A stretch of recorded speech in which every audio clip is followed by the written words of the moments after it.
One more time. You're talking. Thank you for joining In the Vine Dating Podcast with host Melissa Chavez, where we'll be inviting different guests to answer all of your questions about Christian dating and relationships, and of course, discussing our upcoming dating mixers and events. For more information, you can visit our website at inthevinedating.com. And if you enjoyed today's episode, don't forget to show your support and like, share, and subscribe.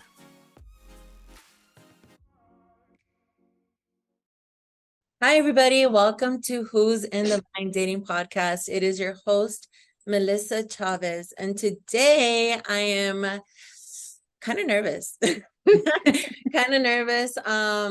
I have Denize. And I can't wait for you guys to hear the words that are about to come out of this woman's mouth. It's going to be amazing. It's going to be powerful. Denize, hello. Hi. How are you feeling? I'm feeling a whole bunch of mixed emotions today, but nonetheless, I'm just very excited to, just be able to share God's story.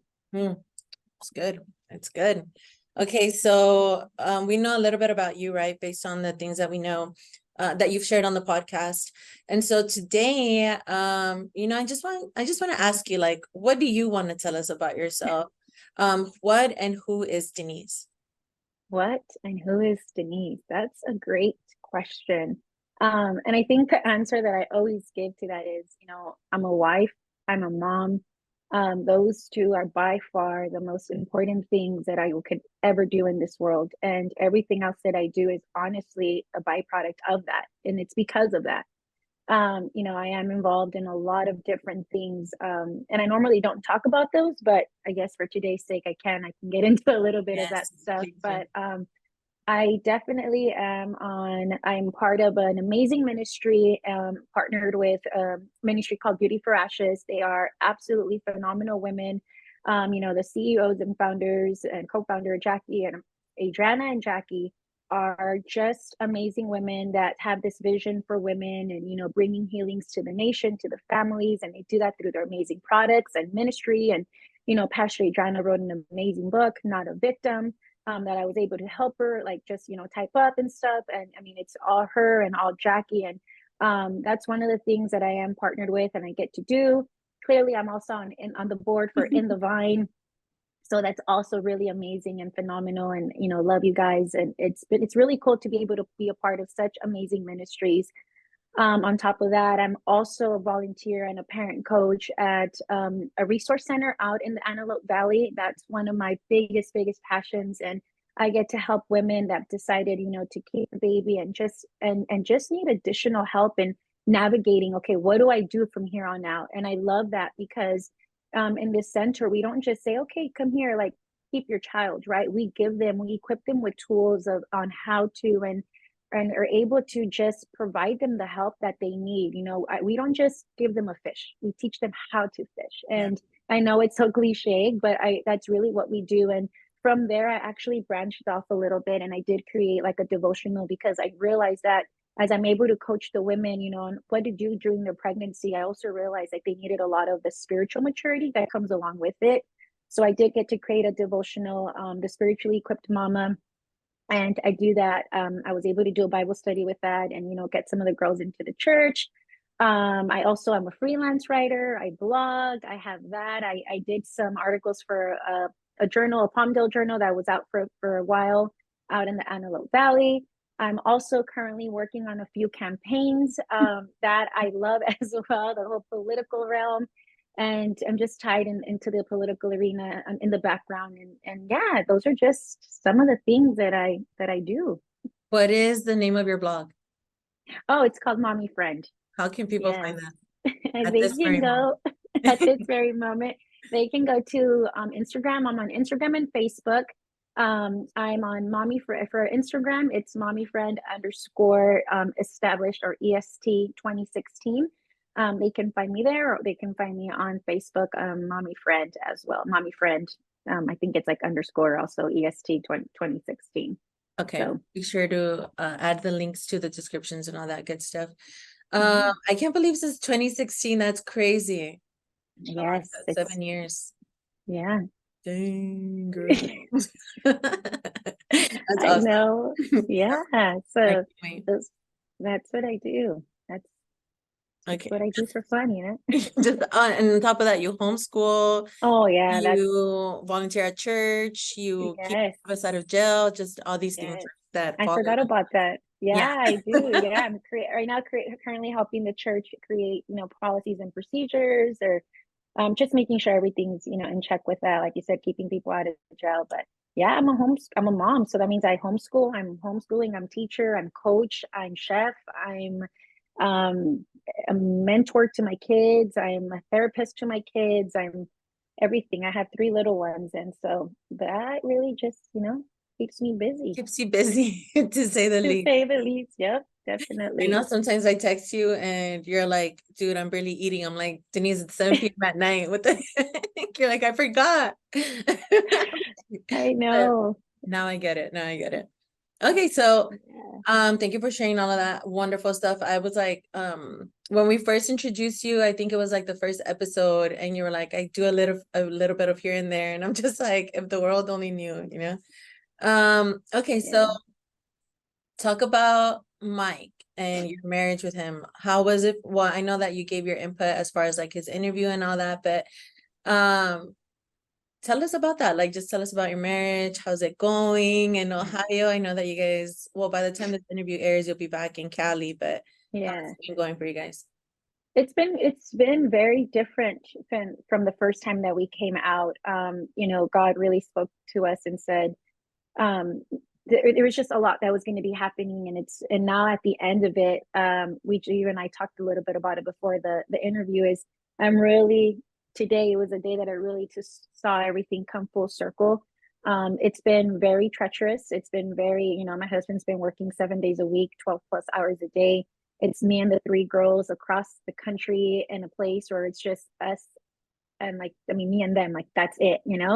And so it's been very, very, very like it's been very intense, but it's awesome. It's honestly also been very amazing and awesome. And I'm always grateful for the opportunities that God gives us, because my girls had prayed to come out to Ohio, and there was no way, right? Like dad's like, there's no way. And the girls are like, Mom, we want to come back to Ohio. And I'm like, okay, you know what you got to do?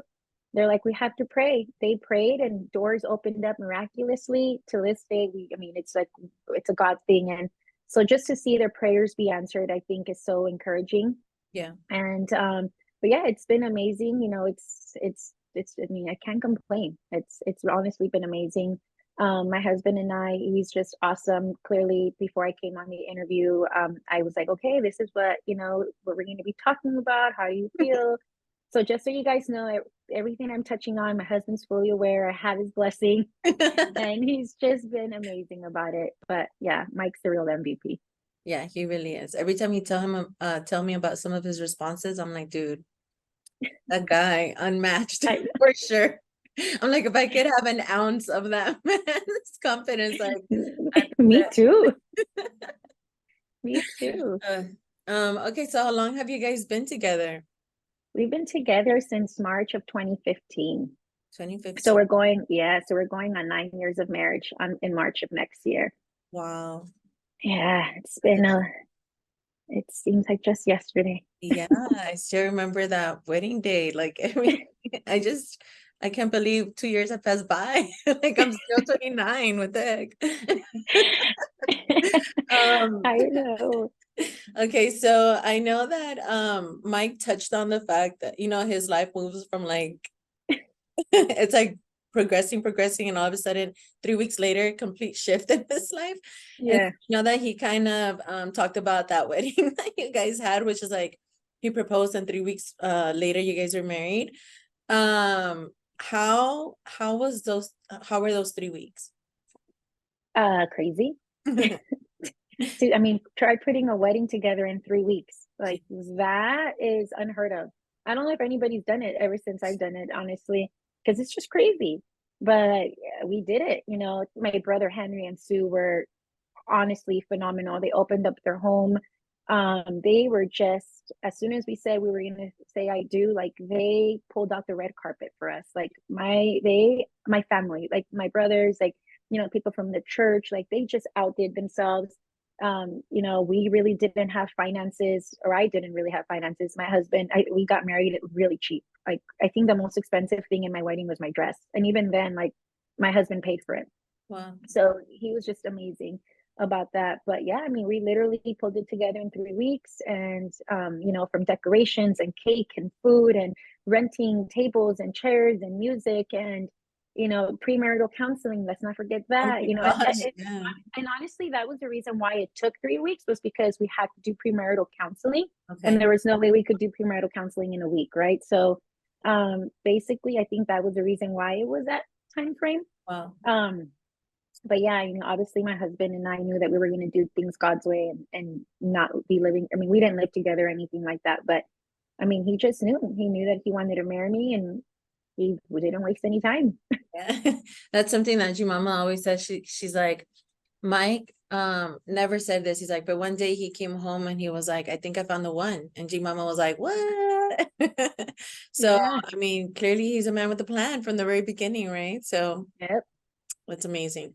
Yes. I love to hear the story all the time. Like, it's just funny. I could just imagine the whirlwind, the chaos, and all that stuff. I can imagine Sue. I hope one day people get to hear Sue and hear about Sue's story, because Sue is, Yeah. she's all things. Yeah. Somehow, some way, she's all things. Okay, Yeah. so I know that you guys are obviously in a wonderful relationship and godly relationship, and we love to see it, right? We love to experience like the way that you guys advance together as a kingdom couple, and the things that you guys have been able to establish in your family, and just the culture that you've been able to, I think, establish within your household, but I think it's definitely influenced many others. And so, and I also know, as your friend, right, I get to hear a lot of the in and outs of your life, and we get to share a lot of deep revelation and things of that nature. And so I know, in a very real way, that you're a woman of value, high moral standards. You're awesome mother and wife. And I think that in a lot of ways you represent the kind of woman that we talk about striving to be here on the podcast, which is why we talk the way that we do about women having standards, men having standards, right? Because we see that it's achievable, and it's something that through God, right, through the help of the Lord, is something that can be attained. And so, but I also know that it hasn't been the case the time, right? I know that it definitely had to be something that's been birthed, and I know that there's been a lot of moments where you yourself have had to humble yourself to face the mistakes that were done in the past, right? Which I think not a lot of people have been able to come to that place yet. And so can you tell me? And for our listeners, just so you guys know, this is the first time that I get to hear Denize like BC, which means before Christ. So I'm also learning this with you guys. So definitely, I hope I ask all the right questions. Tell me a little bit about your past before you came to the Lord. Oh, where do I start? What part of my mess up do you want to hear first? Sorry, I know that that was a very general question. So let me do this. I know that you've shared a little bit about your story growing up, right? And how you experienced a very traumatic experience when you were in your teens. And so I know we're gonna just dive right into it, but let's start there. Yeah. Okay. So, I don't really think I've shared this very public. I think this is one of the first times I've actually shared this story once before. And when I did a seminar with Beauty for Ashes, Pastor Adriana gave me a platform to really just talk about my story. And I think that was the first time, and it was a very controlled environment. Okay. So I did get to share my story, or a bit of my story there. But I think this is the first time that I'm really announcing it to the world. I mean, I'm on a podcast, right? So yeah, when I was younger, I think I was 16 years old, I was actually raped. And I hate using that word, right? But that's what it was. And in that rape, I ended up getting pregnant. And through that, I mean, it was just so many things that happened, and I felt a certain type of way, fear. I didn't know what to do. I was young. I didn't, obviously my parents didn't know. And I was like, okay, well, what am I going to do? And the only thing that I was told to do was to have an abortion. And so at that point, I went to a clinic, and they were telling me, I'll never forget till this day. There was this lady, and she said to me, she said, "You remind me so much of my son. I can't let you ruin your life. I'm going to give you this paper." And it's because at that point, I was so far along in my pregnancy. I was like, I think I was about 16 weeks. So I was like, what, 4 months? Um, and so the woman's like, usually they charge, but because I don't want you to ruin your life, I'm going to give you this paper to where they're not going to charge you. And so she gave me the paper, and I mean, there's a lot of little intricate things that happened, but to get to the point, I went down to LA, and it was a 2-day procedure. And and that was a defining moment that really changed the course of my life till this day. Yeah. Well, I mean, 16 years old, I can't even imagine having to make that decision on your own, having just gone through that whole scene, right? Where it's like your trust was betrayed. Like, now you're sorting out those feelings. Now you're sorting out these feelings. Like, it's not an easy thing to navigate. And so after you made that decision, I'm sure, and correct me if I'm wrong, like, I feel like when that happens, a certain part of you just has to be turned off, right? In order to be able to cope with that decision and to be able to cope with that. Because as much as um time has gone by, I think I would still go back to that moment and picture it, right? Like, the fact that you're able to remember that lady, it's so crazy to me that instead of giving somebody the tools to be able to thrive, right, that was the first thing that she went to. And so that's crazy to me. So how did that affect your life growing up, like your relationships, the way that you were able to relate even to other teens your age? That really was the downward spiral of my life for the following, I could say, 10 years. Because from that moment, you're right, I wasn't healed. I became very hard of heart. I became very where I self sabotaged. I also became very I was so broken that all I could do was like be in broken relationships and be in broken situations, because I just was longing to fill a gap and a void that could not be filled by anything or anyone else but God. And unfortunately, I didn't have the tools. I didn't know how to go about it. So I did what I could, which clearly was not the right way, or it clearly was not the healthy way. But I just remember feeling like I wanted to feel loved. Mhm. And it was so hard because I didn't know how. And so um and mind you, like, a lot of my family to this day doesn't know, so I don't put any blame on it. They can't be blamed for something they don't know about. You know what I mean? So I just want to make sure that I make that clear. That was a secret that I held on for years, and I had to pretend like nothing ever happened. I had to go back to school. I was in high school. It was a 2-day procedure, and I had to, and it's painful, and it's not normal. And so I remember just having to pretend like everything was okay, pretend like nothing ever happened, pretend. So I didn't know how to cope with it. So clearly I started wilding out, right? Like, I just went to this, like, just partied and did crazy things, to try to, like I said, to fill those voids at that time. And I just remember, like, the biggest thing that I longed for was just to feel loved. And that's really what led to the trajectory of such bad relationships, because after that, I got into a relationship with a guy who was a few years older than me at that time. And, I was like, oh my gosh, I'm finally feeling loved. Like, I'm finally feeling like I belong. And not short after I got into that relationship, it turned really abusive. He started beating me up. Like, he would choke me. He would, like, sock me in my face.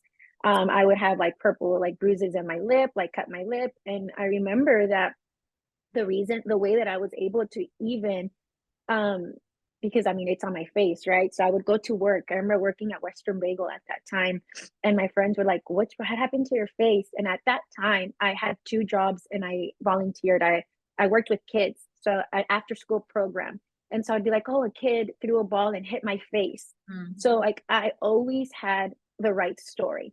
You know what I mean? So people believed me. They're like, oh yeah, I can see how that can happen. Or at least that's what they would tell me, right?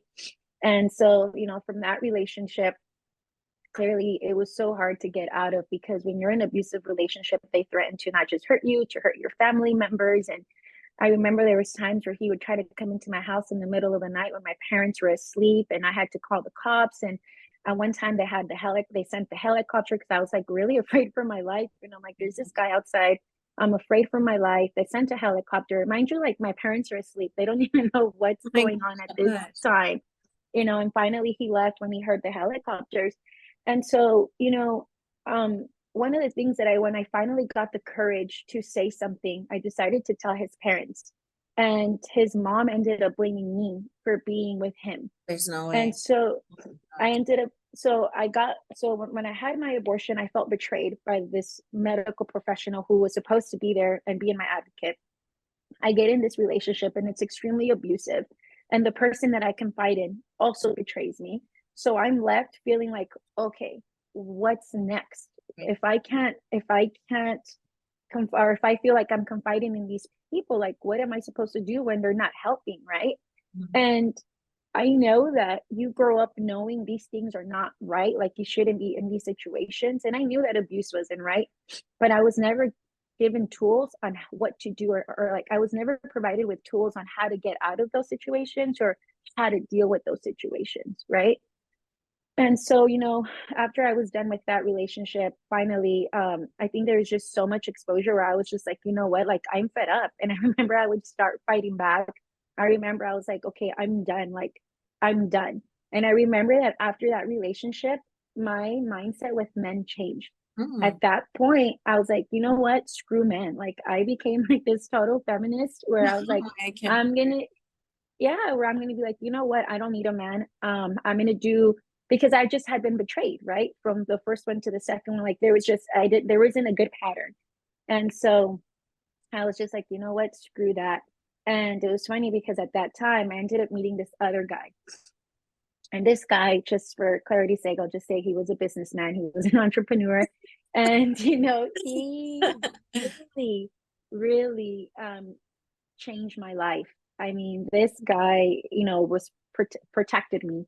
He was, I'm going to protect you, and I'm going to take care of you. And I'm not, and he knew what this other guy had done. And he was like, I'm not going to let anything happen to you. And he didn't. Like, when I would be like, hey, like, this guy is trying to do this or wants to do that, he's like, don't worry about it. Like, he's not going to hurt you. And honestly, ever since that other guy came into the picture, like, I didn't have to deal with my ex. To this day, I really don't know why. I don't think I need to ask why. But needless to say is, there was a lot of unresolved issues. And fast forward a few years later, my ex that abused me ended up working at the same job I was working at. Literally like 2 rows behind me. And honestly, at that point, years had passed, and we did talk, and I was just like, dude, you suck. You know what I mean? you And would. Uh-huh. I did have a conversation with him because I needed to let out in a place where I was safe, right? Because we were at work, like in the lunchroom, like there was people there, like he couldn't act out, and if he did, like that was going to be his demise.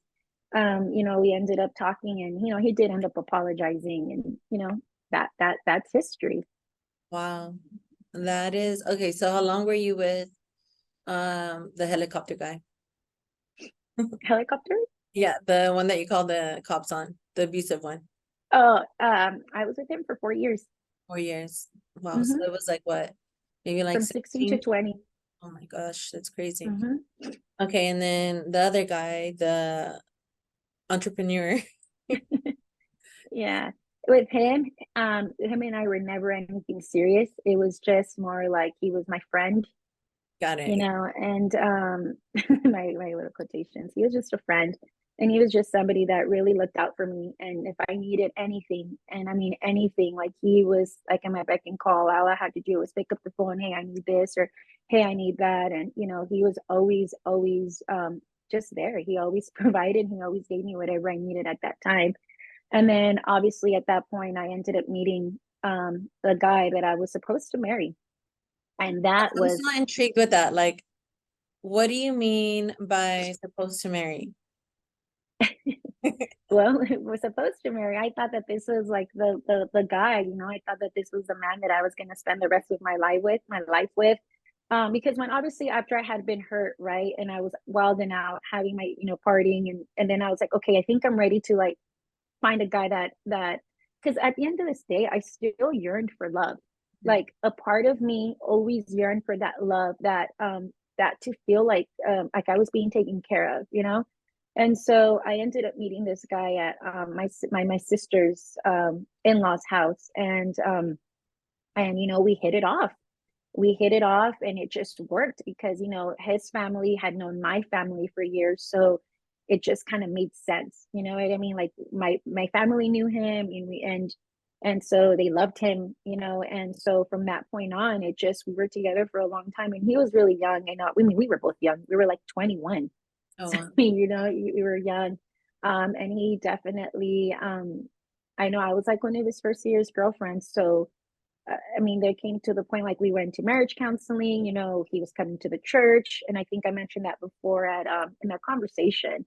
And so, yeah, I mean, I loved him, and he loved me, and we were like, okay, we're gonna do this. And then he's like, I'm serious about God, and I'm like, okay, well, so am I, because at that point, we had already come into I was Catholic, and I had come into Christianity, but it was too much for him, I guess, because he wasn't about it. So he ended up walking away, and at that point I ended up walking away as well.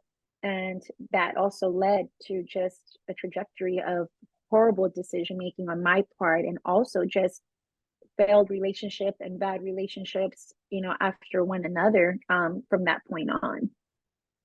Wow. That's intense. Okay, so let me backtrack a little bit. And you talked about this time where you became like this feminist and all these things, right? How did that play into this relationship with this other guy that you were supposed to marry? Did that affect that in any way? Do you feel like seeing the, and pardon me if this is maybe not kosher, but comparing it to like the healthy relationship that you have with Mike at this moment, right? When you look back here, because now clearly you're not feminist, right? It's not, Right. Clearly not. it's not what you're fighting for. And so how did the feminism play into that relationship, and how do you see it in contrast with how you are now with Mike? Yeah, I think it was a lot of me wanting to be in control. In the first relationship, the one that I was supposed to be married to, supposedly. I think it was a lot of my feminist mindset of like, I'm in control. It's what I say. I was very unhealthy. I was so broken. Like, broken people break people. Like, that's just something I really realized in life. And I was so broken, and I was so unhealed, which is why I'm such an advocate when in the podcast, like, heal yourself, because if you don't, you're gonna break everybody around you. Because that's what you can only produce after your own kind. You know what I mean? So I was so broken, I was so unhealed, and I didn't have like a manual, or I didn't have the right tools again of what a healthy marriage or healthy relationship looked like. So I was just like on my own. I was like, I made up like my own manual in my head, if that makes sense. What I thought of that was like, okay, I'm gonna make sure that I hurt you before you hurt me. Right. And that was my mindset for a very long time when it came to men. It's like, okay, I want you close, but not too close, Right. enough to where I can get what I want out of you before you hurt me, because I'm going to be the one that hurts you first. And that's just the type of attitude and mindset that I had before I met my husband, because I was so broken, because I was so unhealed. And clearly, that's not the mindset that I have with my husband. I mean, he'll be quick to check me. But just, but just that, that really played a prominent role in my life. Okay. So when like the moment that before like you met Mike, like how were you during that time? Like months leading up to that, wait, before he went up to you at that bar. Yeah. Yeah, how was that? I was in so many different relationships. Like, it's not even funny. I thought I was on the top of in my like top of the world. I went from, left the church again, and I started, hanging around with a lot of business people, and just really being in the business game. And, not only just that, just I started to, even at that time or a little bit before that, I even worked with one of my cousins who was in the music industry. So, I mean, I had certain people from the music industry calling me, wanting to fly me out and, come here, come on the tour with me. And so I really thought I was living life. Like, I helped a lot of, my friends in the business world, and, I had favors done. And, I remember because even one time in the club, there was a guy that I had helped, and I think I had helped him like go pick up a car or something one day because I was just such a servant, even in my Oh my BC, even my BC days. And I remember him coming up to me, and he was like in this VIP area, and he like spotted me, and I was with my friends, and he came down from the VIP area. And at that time, I had a nickname, and he called me by my nickname, and I didn't even recognize him. And I'm like, yeah. And he's like, do you remember me? And I'm like, no. And he was like, you did this XYZ. He's like, you're this person's friend. And like, he knew the people that I hung around with, And I'm like, yeah. And he's like, and at that point, when I first helped this guy, he just wasn't up there, And after a few years, he was well known where we were from. And he was like, whatever you need, he's like, you let me know. He's like, I owe you. I'm in debt to you for the rest of my life. And so and he wasn't the first one to tell me that, but I had a few, different people say that. And I knew at that moment that brought a big fear into me. Because it was shortly after that I really was like, I need to get back with the Lord, because I knew that the crowd I was hanging around with and the lifestyle that I was leading was two things were going to happen. I was either going to end up in jail or I was going to end up dead. Yeah. And I'm like, that's not what I want for my life. That's not what I want for my future. And even before I met Mike, there was another guy too that I dated, and my family also got to meet him. Was also like into things, and that relationship, I think, was really the instrument to bringing me back to Christ. Interesting. Because this guy, you would think he had it all. And I remember one day walking in, I was at work, and he calls and he's like, I need you to come over right now. He's like, because I'm about to take my life. And I said, okay. So I clearly left work. I walk into his apartment or condo, and I remember he had a gun, and I remember there was a lot of just things on his bed. And I looked at him, and he was so downcast. And then I knew at that moment that this was not the life that I wanted, because I had already tasted Christ. Like, I had already been to church. I had already been with God. And I'm like, money, fame, drugs, all of that stuff, like this leads to death. And at that point, I was so like just done. And I'm like, I just can't. Yeah. You would think from the outside in, you would think that, hey, like, I'm at the highest, but I was really at the lowest that I had ever been.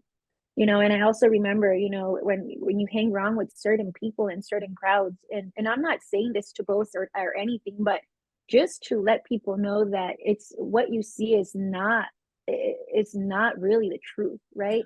And so I remember that the people that I was hanging around with, like, they would tell me like, oh, I know where you're at. Like, if like, we're taking care of you, but we know where you're at.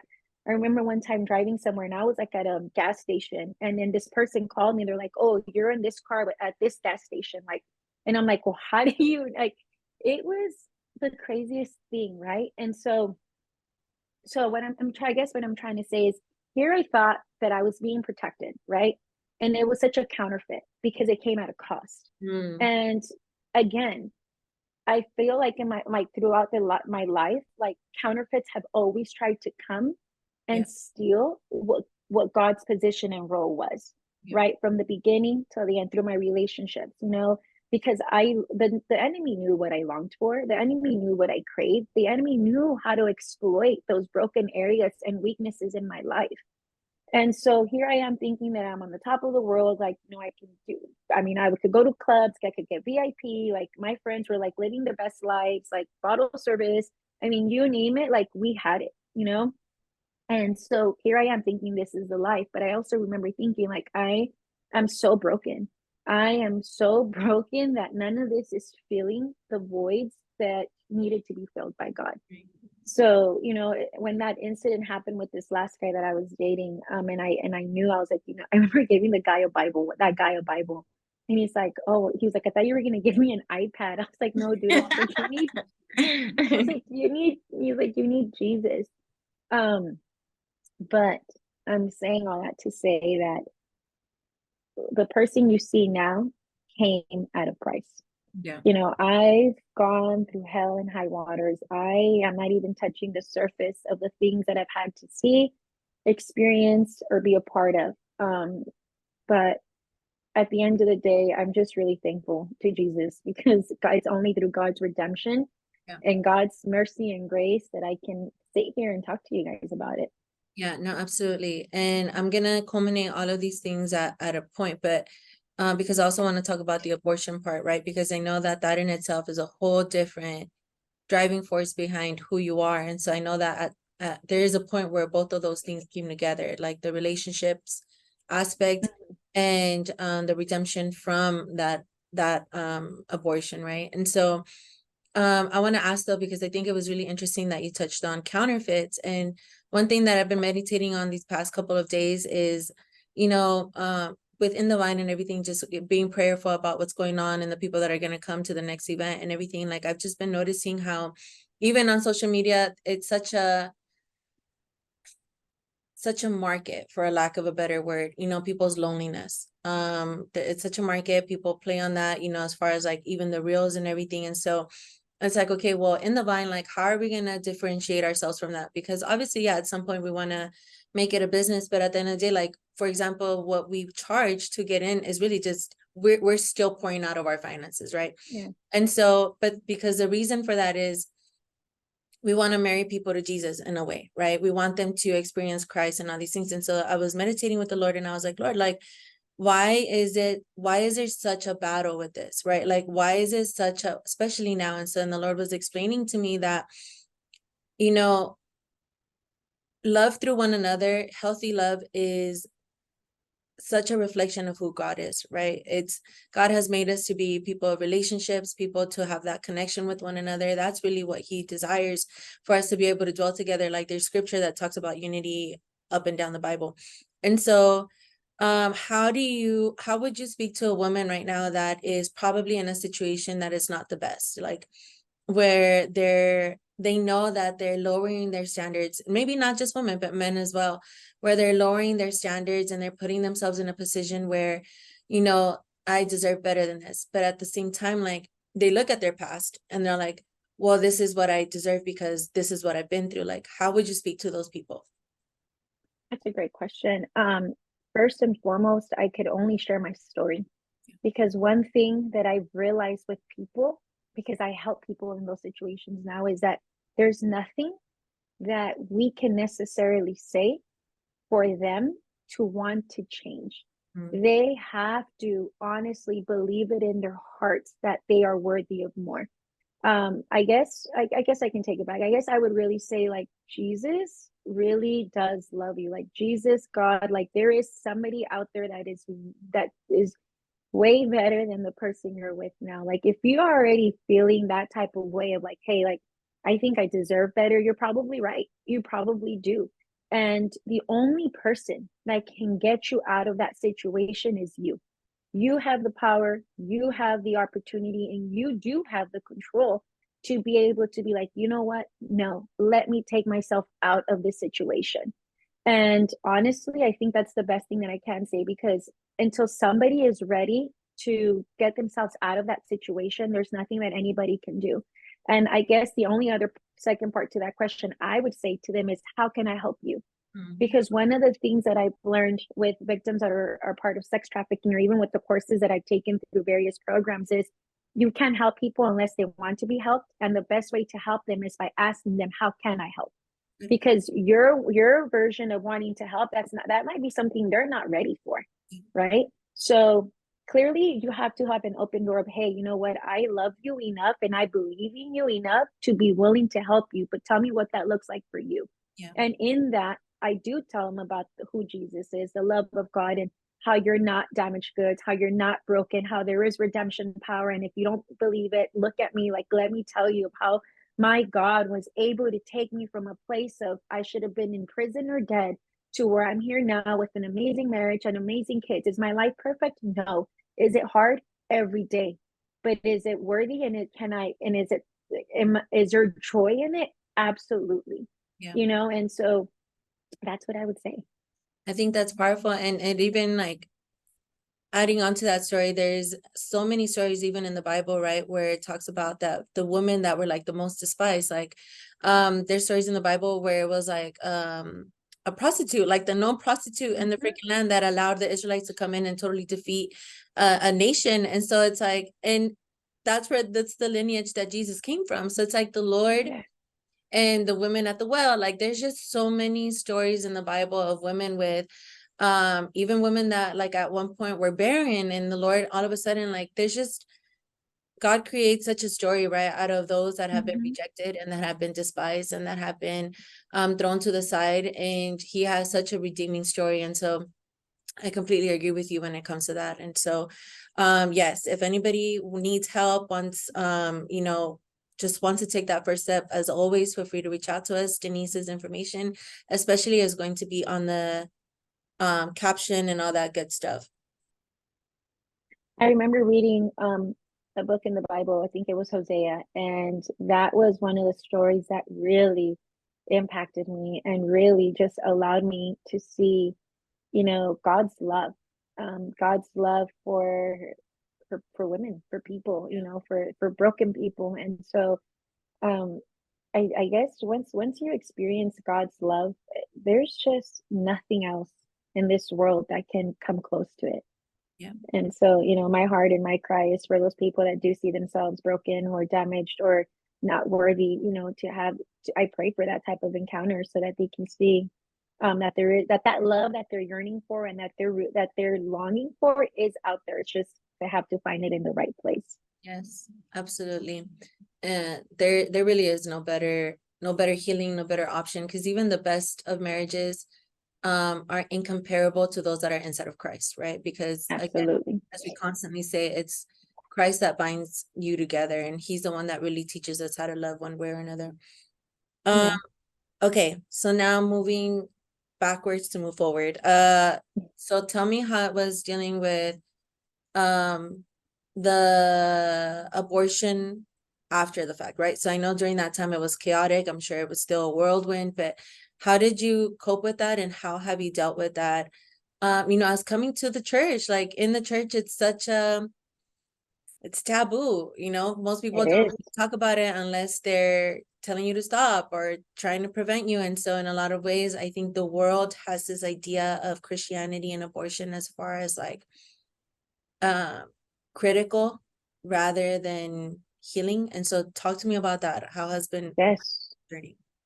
Thank you for asking that, because I battled telling this part of my story. It's actually going to be 20 years in January, since I've had my abortion. And I've had to heal. Every year looks different.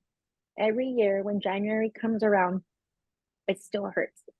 And I, for so long, was like, okay, how do I change the narrative in the church when it comes to abortion?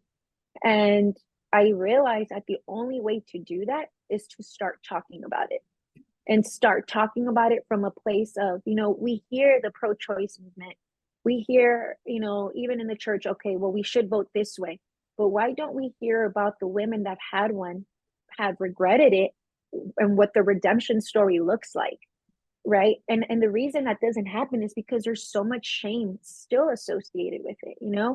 I'm not gonna sit here and lie. Like, I'm afraid. There's still some type of fear, like, okay, when people hear this, what are they gonna think of me? What are they gonna say? And that was one of the biggest things that I had to really sit down and talk to my husband about. And my husband is amazing, and he was just like, this is your story. Like, who cares what anybody else says? Like, this is you. Like, I have your back. Like, your past is your past. Like, your past doesn't dictate the choices that you've made. Like, your past does not dictate your future, basically. And I said, you're right. And so the way that I've healed from it, I've had to do a lot of a lot of journaling I've had to do, even through the resource center that I'm at, like I've taken courses that have been really helpful. Even the book From Beauty for Ashes of Not a Victim, like that one was really helpful as well, because every year it's a different layer that you're healing from. I don't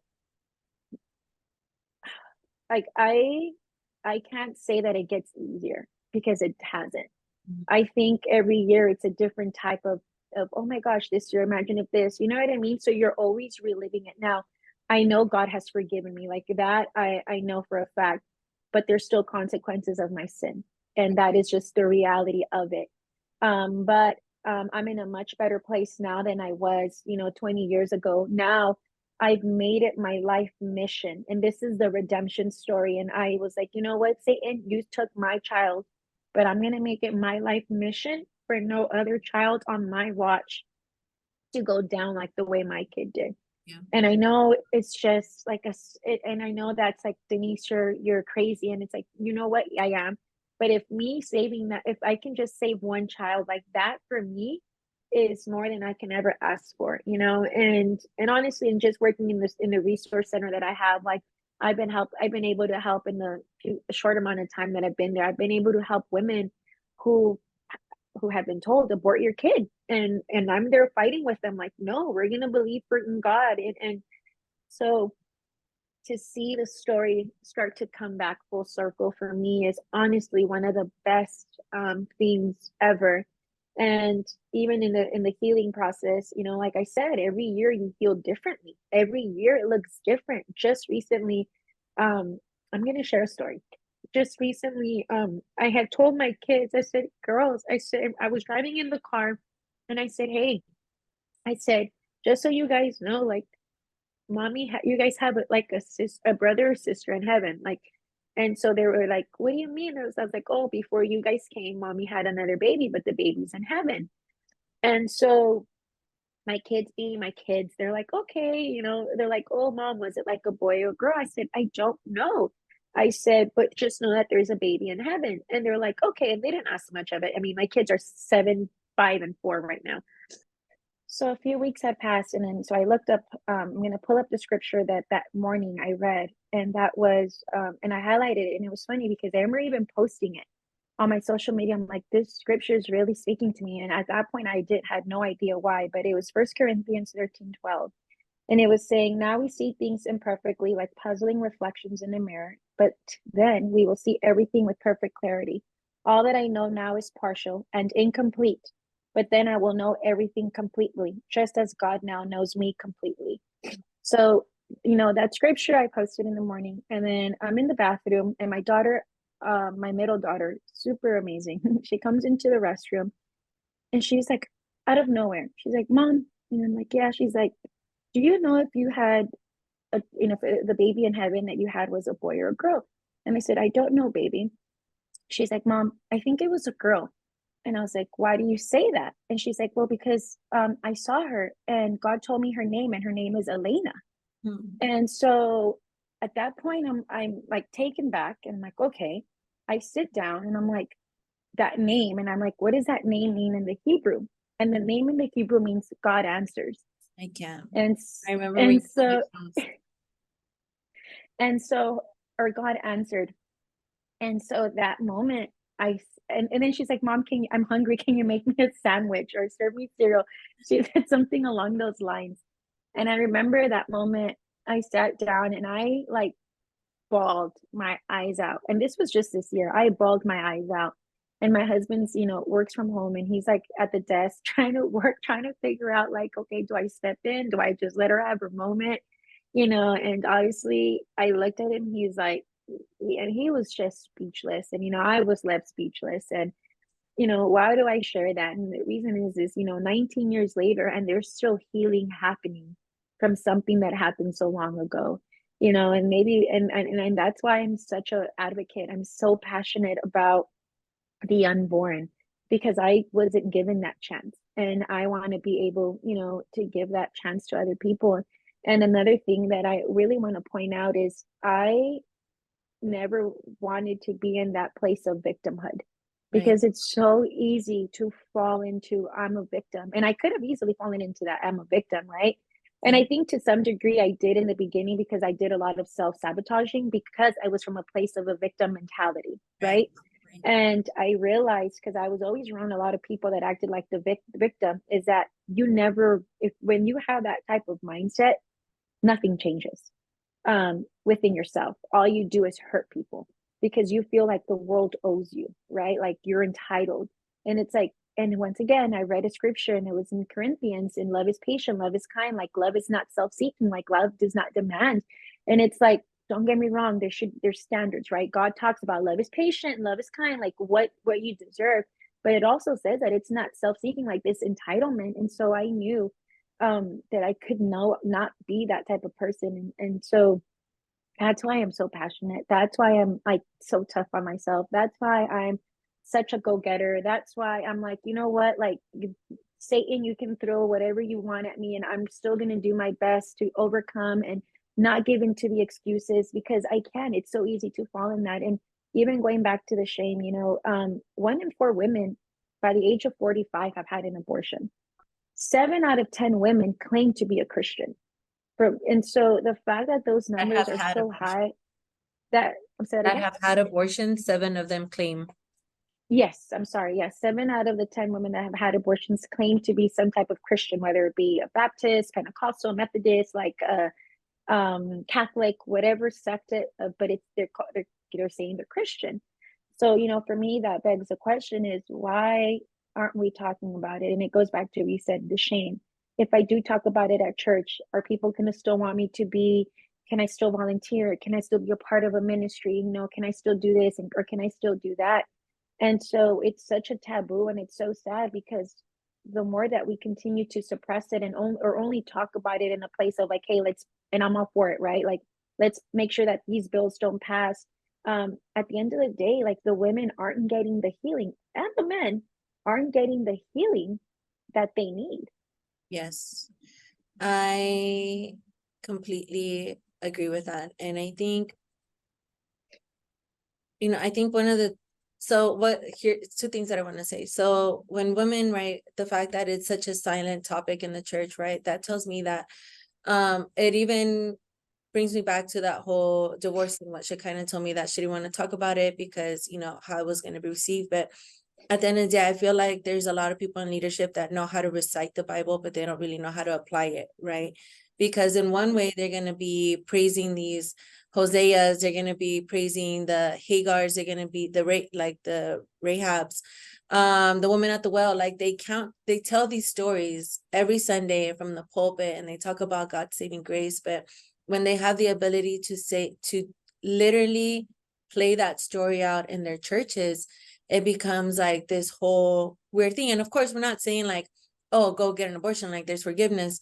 Like we're not advocating for that, right? Because No. yeah, that's not what we're doing here. But we understand, like, we all have a past, right? We all have a sin. Right. So for some reason, I think part of the reason why a lot of women are not talking about it either is because I feel like a lot of them are in this place of receiving God's wrath. And I am careful in using the word wrath, and I'm selective with that because I feel like that feels like the only punishment that I think women can deal with, which is, I'm trying to be careful in how I say this. So because that shame comes in, right? And so when you're filled with shame, like you want the worst possible punishment so that you can be okay with living in that victimhood and everything. But one thing that is so hard for me to even digest with God, right? Because it's okay when God forgives you of your sin. But when you look at other people's sin and it looks atrocious, like something that you would never commit, but then God still also forgives that to me is a whole different playing field, right? Because we put God in this box, but we read Paul, and Paul was a murderer. Like he was literally persecuting like Christians. He was killing them in day out. Like he was doing the most in order to get them killed. And we read in the Old Testament that people that had a vendetta against God's people, like God would, like, you're dead. You know what I mean? Like he wouldn't mess around with that. But here we are in the New Testament, and Christ has come, and all of a sudden there's redemption for this man that in the Old Testament would have been killed, like with no ifs, ands, and buts. And so what do you like, how did you find forgiveness for yourself? Like, how did you come to a place where it's like, first forgive me, because it's even in the Bible, we talked about it in the podcast, that God says in order for us to be able to receive forgiveness, we have to first forgive. And so that tells me that you had to forgive yourself first before you could receive God's forgiveness. And so how did you navigate through that? That's actually a really great question. And if from what I recall, I remember that the forgiveness first had to start with me forgiving my offender, right? And honestly, it was easier for me to forgive my offender than to forgive myself. Interesting. Very, very much so. And but nonetheless, I came to a place of forgiving myself after I first repented, because I had to repent. In the beginning, when I first got my abortion, I knew that I was wrong, right?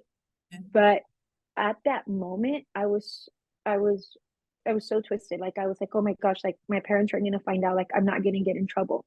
Like that's where my mindset was, you know? And then once I really realized the magnitude of and this is what's crazy about the pro-choice movement, is that they desensitize you to the reality of what you're doing. Yeah. And so, and it's like people perish because of lack of knowledge, right? So you become so desensitized that you don't think you're doing anything wrong, but your spirit man really does know. And so for me to be like, oh, I knew something, like I repented right away, like no, because in the beginning, like I knew it was wrong, but I didn't know the severity of it because I was told otherwise, right? And once I really came to the understanding of what had happened, that's when I was like truly repentant. And that's when I cried out to God, and I was like, I am so sorry. And not just saying sorry, but what am I going to do different? Right? What does that look like?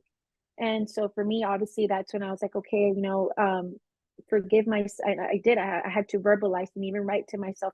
I remember it came maybe like, I want to say maybe 10 years after I did it, that I had to write a letter. And in that letter, I wrote, to the baby, I wrote to myself, and I had to forgive everybody, the nurse, the person who did this to me, to myself. And it's funny because they say that you should burn the letter, but I actually never burnt it. I felt like I needed to keep it. And so it's still in my drawer. But in that place, that's when I was able to finally understand, like, okay, I do need to forgive myself. And once I did do that, there was obviously like freedom and God's love being able to come and just help mend it. But it also came with, okay, what am I going to do different?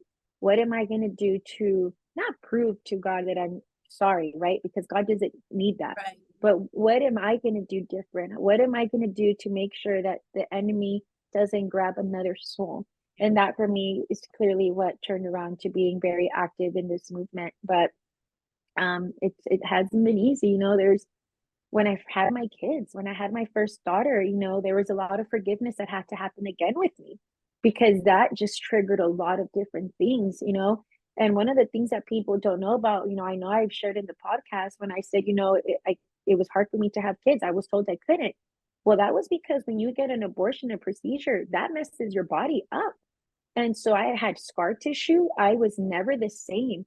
So that is another piece of, like, I was never going to be able to have kids because there was so much trauma that had happened to my uterus, to my ovaries, to my body, undergoing that medical procedure, which at that point I was like, okay, I'm never going to have kids because clearly, like, I deserve it. Like, so for me to say God gave me kids, like, it's a miracle because there was supernatural healing that happened to my body for me to be able to have kids. And I know some people sometimes don't grab that, but I think now that they have a fuller picture, they really might see the miracle behind that. Right. And the fact that you're able to parent out of a place of triumph, not out of a place of guilt, right? Because there is a lot of guilty parenting out there where it's like, which is exactly what that is, guilty parenting, where it's like you parent from your wounds rather than parenting from your healing and from your victory. And so I know that the girls are such testament. And one of the things that we talk about constantly, and it's like the fact that God uses them to bring you healing, where I feel like a lot of people would, and I think it happens often where people look at their children that they've had after as like a constant reminder, negative reminder of what they could have had, right? And so and I know that comes with time and that comes with process, Right. because I can't, me never have been in that position. Like, I can't pretend like I know what that's like, and I think that that would be very disrespectful for me to even remotely try to. But I've heard stories and I've heard dialogue, so to me it's so wonderful to serve a God that really allows for that kind of healing, you know what I mean? And allows for that kind of redemption and that kind of story to be turned around, where it talks about in Romans where God uses everything for the good of those who love him. And so what the enemy intended for harm, it's like, it's not that it wasn't horrific, and that it's not that it wasn't a thing, but God can come in and turn a beautiful story out of that place of horror, right? And so Yeah. before we start ending it, before I ask you the last question, what is something that, is there something that you would like to add that you want to talk about? Is like, how would you suggest churches to start addressing this? Like, I just feel like we could go so many different routes, but what do you have in your heart? Yeah, there's so much. I think we need to just start talking about it. And it's really tricky because I never want to sit there and condone abortion, right? That's not my heart, because clearly when I had mine, I was 15, like I wasn't even walking in my Christian walk. But I also know that there's women that are Christians that have had one. So there's like this really fine line, and I know this to be fact, regardless of how anybody feels, that when you have a repentant heart, God forgives. But Yes. a repentant heart means that there's a turnaround, that there's a change, there's a heart change, there's a mind change, there's action change.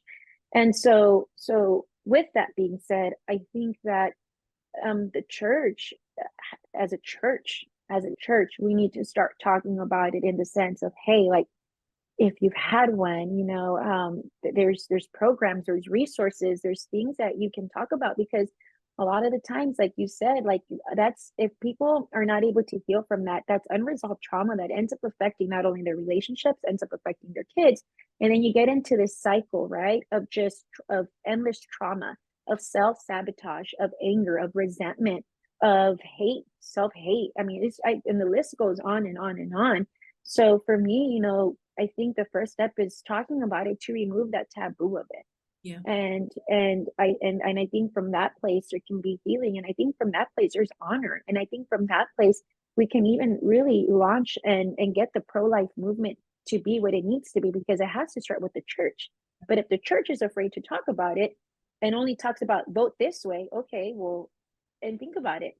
If women that have had abortions are in the church and you're just told to vote this way without really healing what's happening, like you're talking to like a wall, and so we're missing a strong component, and that is being able to have discussion, being able to start like a group, being able to just get the tools into the right hands so that these women can, and men, because men are also a big part of it, get them healed to where they're now, this movement can launch further.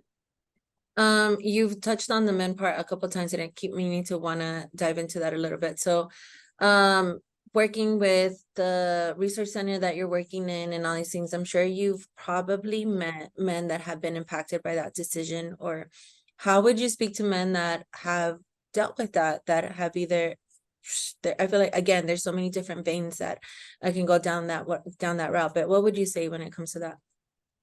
To the men, speak up, because a lot of the women that are deciding between keeping a baby or not, when the man speaks up and says, hey, like, I'm willing to help, or I'm willing to do this X, Y, and Z, from my experience, most of the time the women will decide to keep their baby because they feel like they have a support. And so I would say that their voice matters. And I'm just talking to about the men that clearly I met with or been a part of. But unfortunately, a lot of the women have abortions because there is no man in the picture. And so that's also sad, but that also goes back to, I mean, me, like, there's another whole bunny show we can go about that, with the nuclear family and men being men. And I think that's why I'm so huge. And my husband and I really try hard to help that nuclear mindset, right? To help these young men become men, because at the end of the day, like, we can avoid getting into this resource center. We can avoid women being in this position if we deal with these root issues first, right? So we try to definitely try to, there's so much to it, but I think for me is, the man's voice does matter. Like, you have a voice, use it. And, I know that there's probably men out there that are listening that have maybe encouraged, their girlfriend, wife, or whoever to have an abortion. And, one, also, redemption is there for you. Like, if you have a repentant heart, know that God's mercy and forgiveness is there for you. And you are able to even turn your life around also. Like, this is not just subject to a woman, this is also subject to a man. And one of the things that I didn't touch on, and I think this applies to both men and women, is that a lot of the times, these men and women that come in and want to have an abortion, a lot of the times the reason behind it is fear. Fear of the unknown, fear of what am I gonna do? How I'm not gonna be able to do this. I'm not gonna. And I know for me that was the big case, was fear. It was driven by fear, and so a lot of these motives are driven by fear.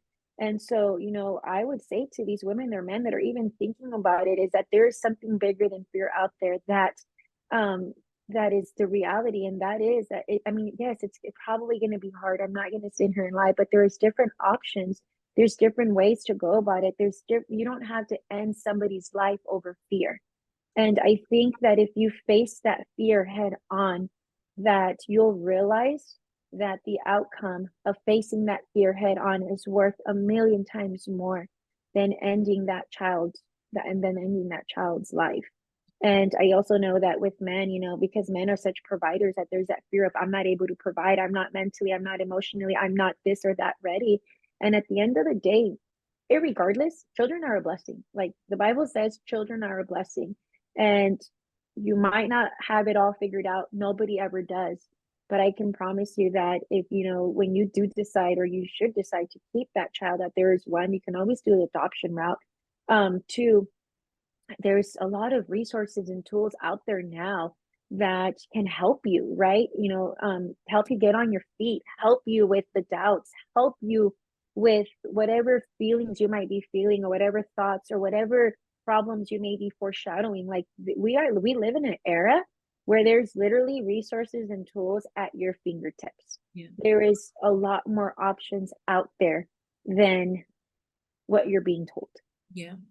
Yeah. And I think that even just highlights another need, right? Where it's like, we need men to even talk about that among men. It's like, how can you help build each other up in that area? But also there has to be somebody to come along and be like, hey, I need help. You know what I mean? Because it's just, we all need help. We all need so much help. Okay. So as we close it up, I want to ask a question that just came to me as we were kind of just going through the outline here was, what would you say to Denize back at that age, 15, 16, knowing what you know now? Honestly, don't fall for the counterfeit.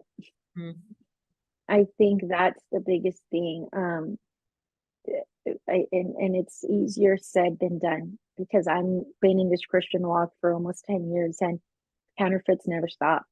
Yeah. And so I would definitely say, don't fall for the counterfeit. You're not damaged goods. Like, you're worthy. You definitely deserve the best. And, work on yourself, work on you. Yeah. I would say really work and heal yourself, because broken people break people. Oof, so good. All right. Well, Denize, thank you so much for opening up. I feel like I got the exclusive here. No, but wholeheartedly, thank you so much for sharing your story with us. I know that it's going to bless a lot of people. That's definitely my prayer.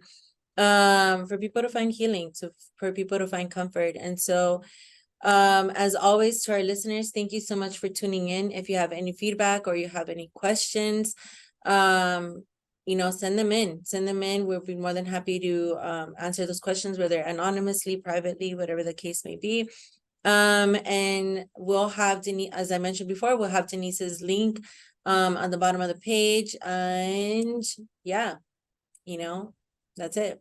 Tune in this Thursday to In the Vine Dating Podcast so that we can digest this interview and kind of just go back on it. And as always, pray for your single friends because it is hard out here. Thank you so much. Have a good one.